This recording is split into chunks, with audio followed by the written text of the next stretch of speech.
दोस्तों आज हम बताने वाले हैं बेल पत्र।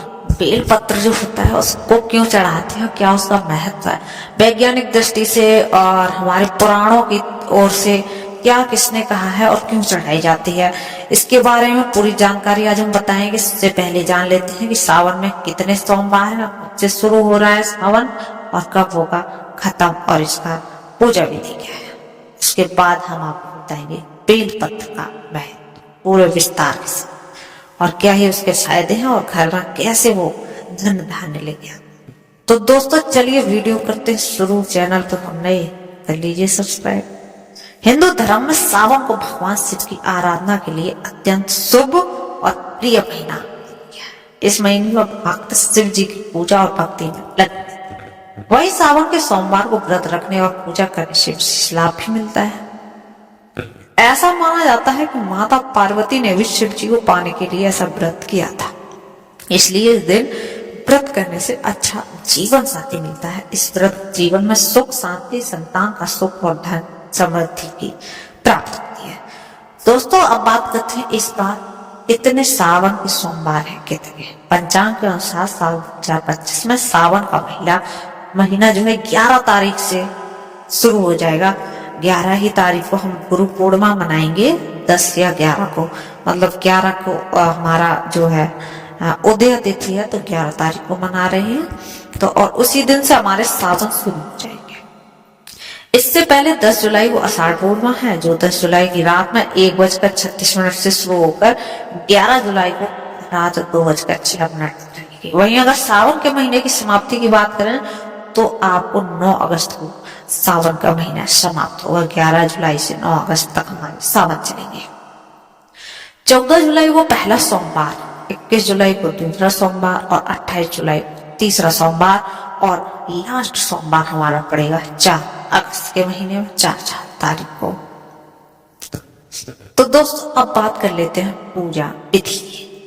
तो प्रातः काल आप सुबह उठ जाइए, स्नान करके और स्वच्छ वस्त्र धारण कर लीजिए। शिवलिंग पर जल या दूध चढ़ाकर अभिषेक कीजिए। उनका बेलपत्र, धतूरा, सफेद फूल, चंदन, भस्म और अक्षत भी चढ़ाइए। ओम नमः शिवाय या महामृत्युंजय जो मंत्र होता है उसका जप करिए। शिव पुराण या व्रत कथा पढ़िए और सुनिए। दोस्तों अब बात करते हैं मेन टॉपिक, बेल पत्र का महत्व क्या है। दोस्तों इसी टॉपिक के लिए हमने आज वीडियो बनाई है कि हमें समझ में आए कि बेल पत्र का क्या महत्व है और कौन सी पुराण में क्या बात है। हिंदू धर्म में बेल पत्र का खास महत्व है। यह शिव द्रुम भी कहलाता है, इसका नाम है शिव द्रुम। भोलेनाथ को सर्वाधिक प्रिय बेल पत्र अत्यंत पवित्र माना जाता है। शिव के साथ ही शक्ति को भी यह काफी प्रिय है। बेल के पेड़ को संपन्नता और समृद्धि का प्रतीक माना जाता है। इसका आयुर्वेदिक भी बहुत महत्व है। बेल पत्र की 3 पत्नियां त्रिफलक आकार में होती हैं, जो भगवान शिव के 3 नेत्रों, त्रिशूल या त्रिदेव ब्रह्मा, विष्णु और महेश का प्रतीक माने जाती हैं।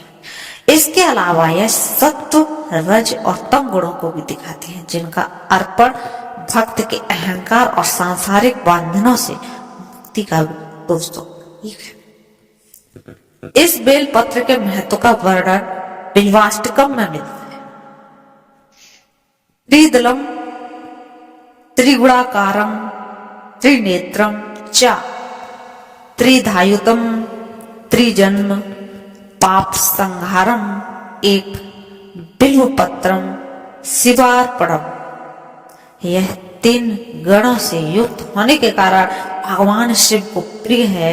इससे पुण्य फल में बहुत वृद्धि होती है। दोस्तों अब दूसरी टॉपिक की बात करते हैं, स्कंद पुराण में बेल का क्या महत्व है। स्कंद पुराण में बेल वृक्ष के उद्भव का उल्लेख मिलता है, जिसके अनुसार माता पार्वती के पसीने की बूंदों से बेल वृक्ष है उसकी हुई है उत्पत्ति।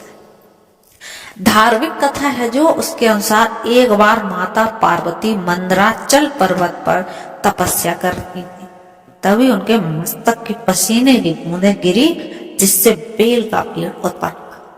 माता पार्वती ने इस बिल्व वृक्ष का नाम दिया और कहा कि इसके पत्तों से भोलेनाथ की पूजा करने वाले भक्त की सभी मनोकामना पूरी होगी। बेल वृक्ष की जड़ों में गिरजा और राधा रानी, तने में महेश्वरी और शाखाओं में दक्षयायनी और फलों में कात्यायनी का वास करते हैं।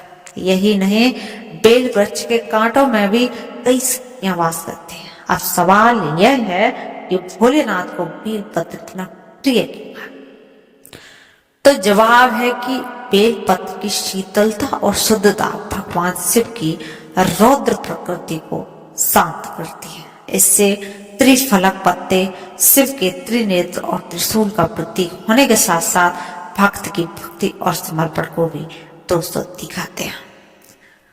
अब बात करते हैं दोस्तों, शिव पुराण में भी बेलपत्र का उल्लेख मिलता है। मान्यता है कि बेल पत्र अर्पित करने से पापों का नाश होता है और भक्त को शांति मिलती है। तो भोलेनाथ को प्रिय बेलपत्र सेहत के लिए बेहद फायदेमंद है। आयुर्वेद है जो हमारा, वो आयुर्वेद में बेलपत्र और इसके फल को औषधीय गुणों का खजाना माना जाता है।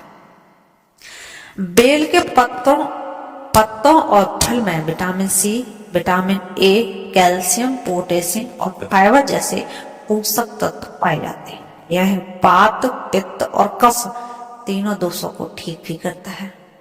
आयुर्वेदिक बताता है कि बेल पत्र में एंटी इन्फ्लामेटरी और एंटीऑक्सीडेंट गुण होते हैं जो पाचन तंत्र को मजबूत करते हैं और कब्ज जैसी समस्याओं से भी राहत देते हैं। बेल के पत्तों का रस मधुमेह के रोगियों के लिए भी लाभकारी होता है क्योंकि यह ब्लड ग्लूकोज को कंट्रोल करता है। इसके अलावा बेल का पत्र इस्तेमाल त्वचा रोगों, सांस संबंधी समस्याओं और सूजन को कम करने के लिए भी किया जाता है। गर्मियों में बेल का शरबत शरीर को ठंडक प्रदान करता है और डिहाइड्रेशन से बचाता है।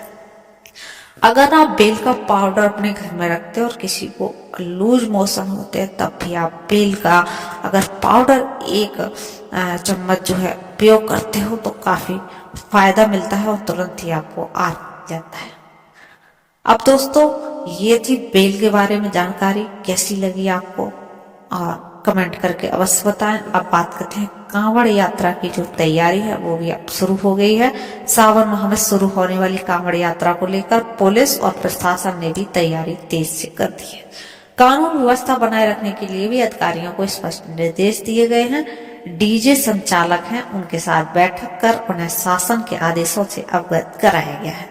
उन्होंने कहा है कि प्रशासन का मकसद है कि कांवड़ यात्रा शांतिपूर्ण, सुरक्षित और सुव्यवस्थित ढंग से संपन्न हो सके।